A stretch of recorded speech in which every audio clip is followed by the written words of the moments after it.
they're pretty well prepared, but as they get worse, I mean, there's only so much you can do. A lot of Hong Kong is built on reclaimed land. It's obviously low lying because it's right there in the middle of the sea. It's an island. The center of Hong Kong is mountainous, but it has a huge coastline where which is a big place for tourism for most of the year. And then suddenly you see these massive waves, and there's not much you can do about them when they're that big.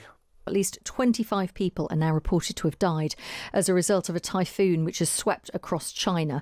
Millions of people have been evacuated from their homes, and there's warnings of more heavy rain to come, with the typhoon proving to be another test for China's ability to cope with these kind of extreme weather events. Let's get the latest on the cleanup effort in East Asia and what might happen next with our China correspondent Richard Spencer. Morning to you, Richard. Good morning. Give us a sense of the impact this has had, not only on people, but infrastructure, homes, and the damage. Yeah, extraordinary damage. This is one of the worst typhoons in recent years. I mean, it is typhoon season, which happens at this time in East Asia, a sort of equivalent to hurricane season in America and the Caribbean. As you say, a lot of damage. The typhoon season is going on longer in recent years, blamed on global warming. There's actually another storm hitting Southeast Asia already after that Typhoon Ragasa, which is this new one has killed 3 people in the Philippines overnight, even as they're clearing up after the last one. And the worst single incident was not on the Chinese mainland. It was in Taiwan, where a barrier lake, which is a lake that's formed by sediments up in the mountains, burst and flooded the nearby suburbs of a city called Hualien. There were about, I think, 14 people killed there. They're still looking for people. There are still people missing there, so that death toll may rise.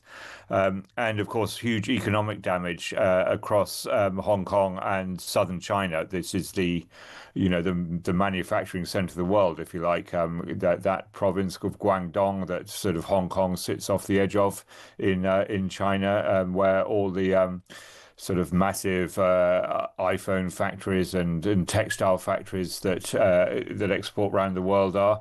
The financial center of Hong Kong also suffered a lot of damage. The center basically closed down, and a lot of sort of fancy restaurants are finding they're smashed up and having to be cleared out of seawater and mud. So a big clear up operation. How prepared are these areas? I mean, I was watching yesterday online one video that was circulating, I'm sure you've seen it, Richard, where floodwaters burst into the lobby of a hotel in Hong Kong and people are swept off their feet. I mean, it looks absolutely terrifying. You talk about the climate change and the warming planet. Are these countries, these areas, these regions adapting and properly prepared for these kind of typhoons? Yeah, that's a very good question. I mean, they are pretty prepared. I mean, as I say, they happen every year. It's not something that's unusual. This was a pretty bad one, which is why the effects in Hong Kong were so much greater. I mean, Hong Kong is a very modern society, same as Taiwan. Taiwan is exceptionally well prepared for disasters because it sits on an earthquake fault line. You may remember last year there was an earthquake in Taiwan of, I think it was 7.4 on the Richter scale, where only a handful of people died, and that's a massive earthquake because they've built their buildings to high earthquake standards, and the epicenter of that earthquake was in this same city of Hualien, or just outside it in the same mountains. So they're pretty well prepared, but this, as they get worse, I mean, there's only so much you can do. A lot of Hong Kong is built on reclaimed land. It's obviously low lying because it's right there in the middle of the sea. It's an island. The center of Hong Kong is mountainous, but it has a huge coastline where which is a big place for tourism for most of the year. And then suddenly you see these massive waves, and there's not much you can do about them when they're that big. Richard, thank you so much for updating us on that. That is Richard Spencer, who is our China correspondent. And there really are some quite incredible videos online of just the water just coming in. And you see the sort of freeze in people, particularly this one that I saw in the Hong Kong hotel. People just standing there and the water level is rising. Then suddenly, after about 20 seconds, people say, go upstairs, everybody upstairs. But obviously, it's just the surprise element that, has impacted so many people. And of course, sadly, quite a few people have also been killed.1000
多块1斤的都没用了，现在都全部都浸泡到水，全部都抛了，泡到里面去了。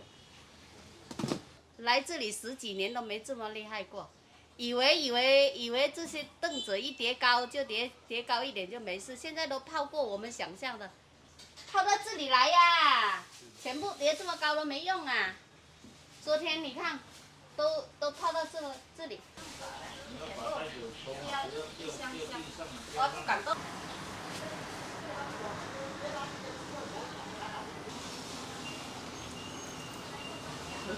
全部都还收拾起来损失的，应该都最少都要20-30万。这有300万。30万最少的了。30万最小的。那最少还估计不到的。你看，好像这些一箱都就1万多，很多都我收到在外面纸箱都搞起来了。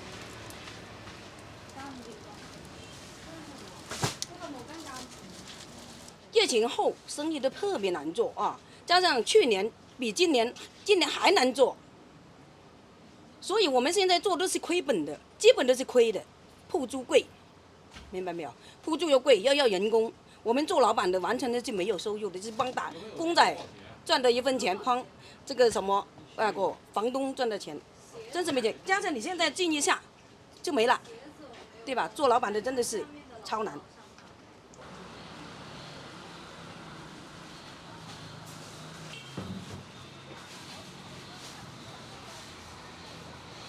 哦，这个心真的很难受，无法用言语表达这个，真的是。